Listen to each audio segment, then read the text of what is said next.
This time last year, I was sitting in a terraced house in Newcastle, freezing cold, feeling pretty negative. I just wanted to get back to Thailand.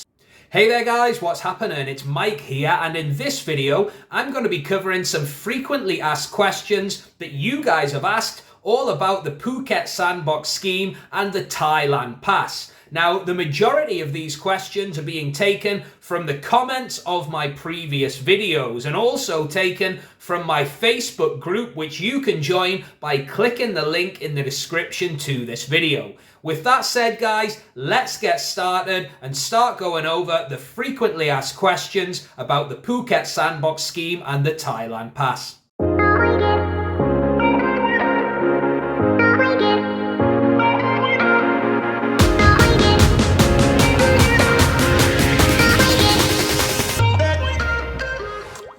Okay, so the first point that I want to make is that if you're planning to travel to Thailand, make sure that you do your research, guys. You're obviously doing your research by watching this video, but it's worth saying that the restrictions as far as traveling to Thailand, the regulations are changing regularly. This is a fluid situation, okay? So make sure whatever you do that you're getting up-to-date official information. Now, a good place to find official government information is the TAT newsroom. There's a link in the description to this video to that website, and that is the Thailand Authority of Tourism official website, where they publish press releases after they have been brought out by the government. So this is official information, and it's really important that you're using official government information and not just sourcing everything from random YouTubers like me, okay? I try my best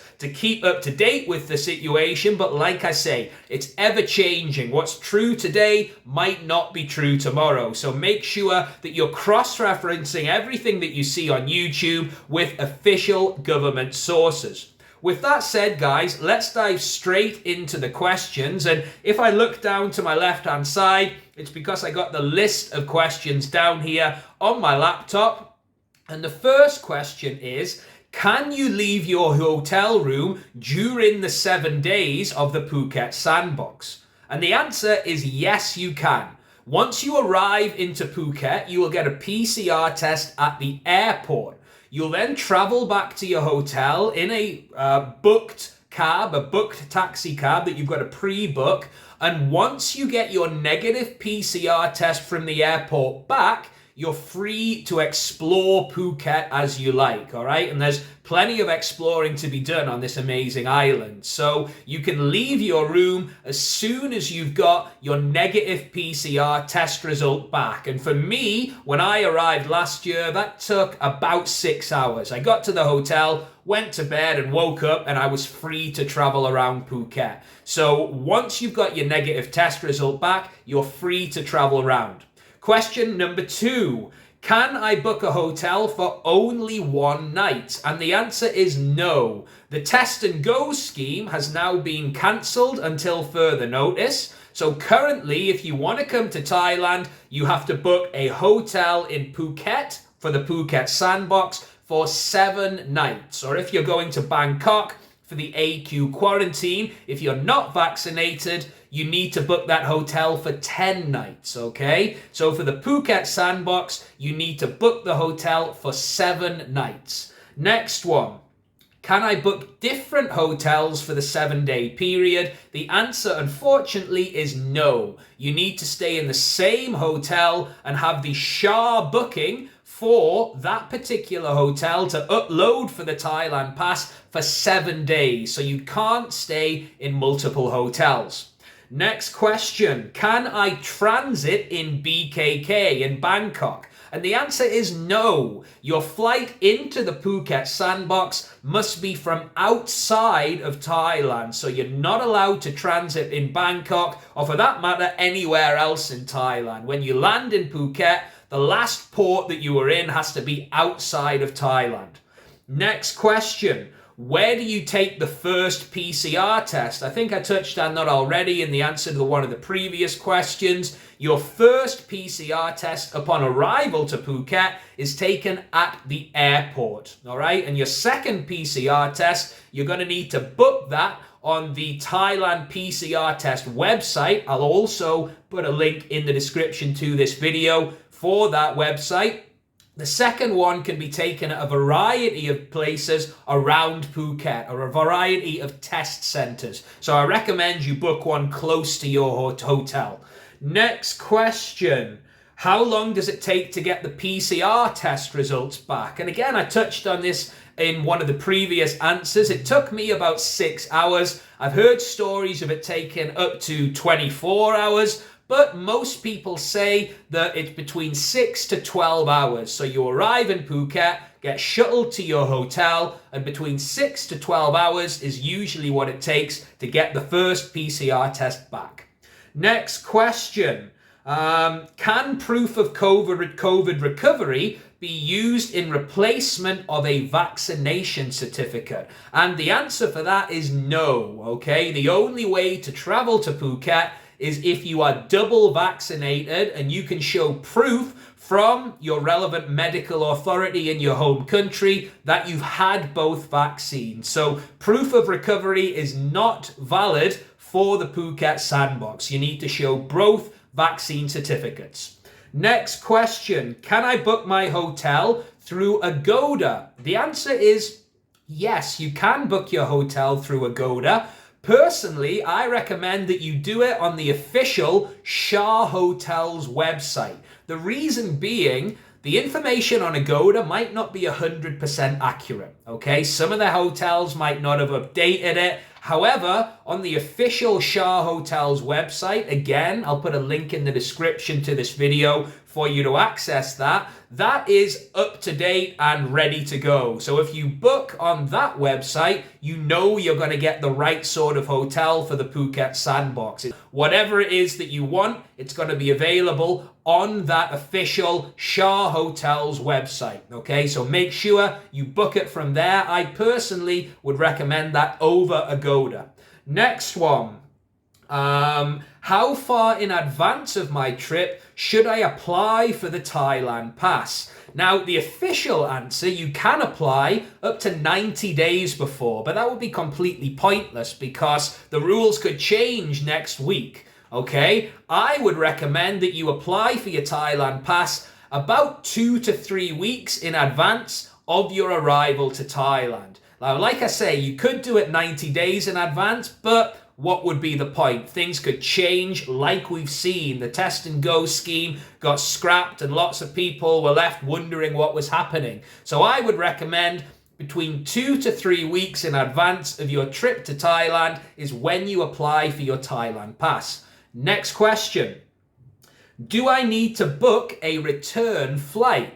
Now, the answer for the Thailand Pass, the answer is no. You don't need to show a return flight. However, if you want to apply for the visa exemption on arrival, which majority of people do, you are going to need to show a return flight to qualify for that visa. Also, if you're coming on a tourist visa, you're going to need to show a return flight. So for the Thailand Pass, it's not necessary. However, if you don't have a return flight, chances are the airline won't let you get on the plane. All right, so if you're going for the visa exemption option or the tourist visa, make sure, guys, you've got a flight out of Thailand booked. Now, that might not be a return flight to your home country. You could simply book a cheaper flight from Bangkok to Singapore, Bangkok to Phnom Penh, which would bring the price down for you if you're planning to stay for a longer period of time. So I hope that one makes sense, guys. You don't need to show your Thailand. You don't need to show your return flight for the Thailand Pass, but you do need it for visa purposes. Really, really important, that one.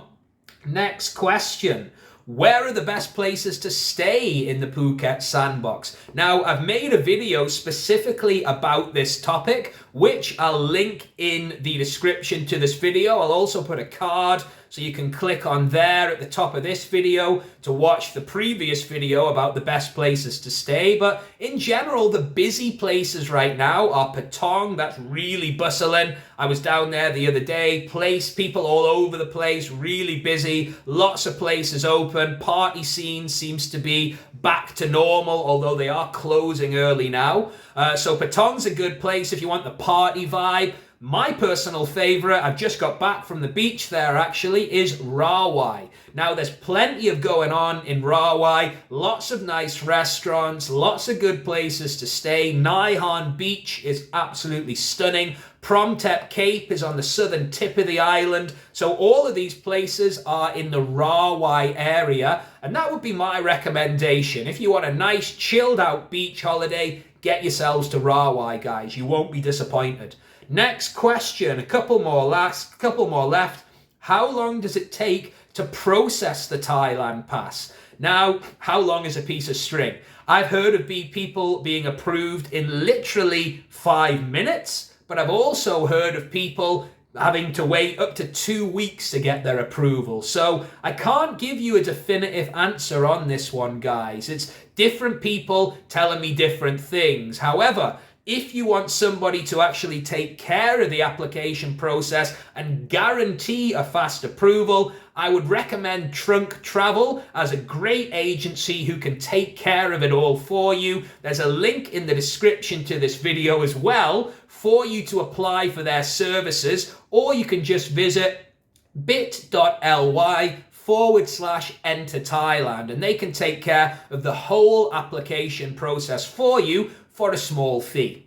Next question, are there boats operating to Koh Phi Phi? Yes, there are. Boats are operating all around Thailand. You can go out and visit the islands. You can go out and visit the various islands in the Andaman Sea, including Koh Phi Phi. However, you will have to stay in Phuket for 7 days before you can travel around the rest of Thailand, okay? So you're going to need to do the sandbox for 7 days, then you can go to other places, including Koh Phi Phi.